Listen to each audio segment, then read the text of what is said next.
if we go back to very early decisions and V1 Coinbase. So I watched the Coin documentary, which I enjoyed a lot. There's some, I have many questions that maybe we'll get to later related to being a private person, but also inviting a film crew to follow you around, especially in many of those private contexts. But yeah, one of the key moments appeared to be the decision to put a buy Bitcoin button on Coinbase. So I'd love for you to just paint a picture for folks who may not know any of the genesis story, what the traction looked like, what the activity looked like for Coinbase prior to that. And then most important or interesting to me is how you arrived at that decision and thought about that decision, and then what happened afterwards. So before that decision to add the buy Bitcoin button, we had no traction, really. Things were flat.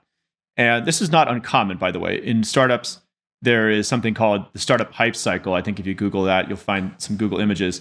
And it beautifully illustrates the process that a lot of startups go through, where you have this kind of, you launch and there's a big spike and then it comes down to zero because nobody cares. They're just busy with all the other stuff they're doing in the world. And you have kind of the trough of sorrow, and then you keep working on the product, and you know, that's where a lot of startups die. But if you go through it, you know, usually for like years, you have to kind of do this iteration of like, talk to the customer, improve the product, talk to the customer, improve the product. And if you don't die, you don't get distracted, you don't get disillusioned, you'll sometimes see these like wiggles of hope, and eventually, maybe if you're lucky, you'll find product market fit and the thing will take off. So this is what they drill into you when you go through Y Combinator, which Coinbase did, and it's sort of a startup incubator where they teach you all these kind of war stories. And so that's what I was doing at this time as like a, you know, aspiring entrepreneur. I had launched an early version of Coinbase just on Reddit and places like that. You know, I'd gotten a couple hundred people to come sign up and check it out, and then nobody would come back. And so what I did was I followed the Y Combinator advice, and I just emailed 5 of the people who had signed up, and I said, hey, I made this app. I'd love to get your feedback. Can I hop on the phone with you? Here's my cell phone number. So I talked to 5 of these people, and I think it was like the 3rd or 4th person I was talking to. And the guy was like, yeah, I mean, the app seems cool and everything, but like, I don't really have any Bitcoin. So I just signed up, and then I didn't have any Bitcoin, and I didn't come back. And some kind of light bulb, this was like probably the 2nd or 3rd person who had said something like this. And I light bulb went off in my head. I was like, well, if there was a buy button right in the app, would you have just done that? And he was like, yeah, probably. Because, you know, I don't know, it seems difficult. Like you have to wire money to Japan. There's this site Mt. Gox. I don't know. It was too much of a hassle. So I just didn't do it.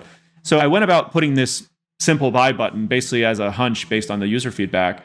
And the button was simple, but the thing to actually get that working was very difficult. I mean, it was kind of like just me at the time.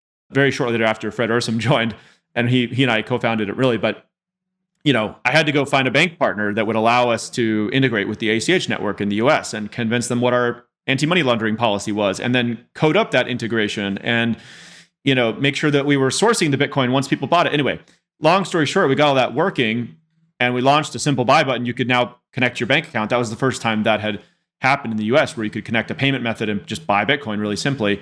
And that's the moment we had product market fit. It started to grow organically every week after that. And it was like a boulder we were chasing downhill. I think I say that in the film as well. Yeah, it goes from pushing the boulder uphill to chasing it downhill. Yeah. What was the timing on that? Was that late 2012? When would that have been that you implemented that button? Probably late 2012, early 2013 was right around then.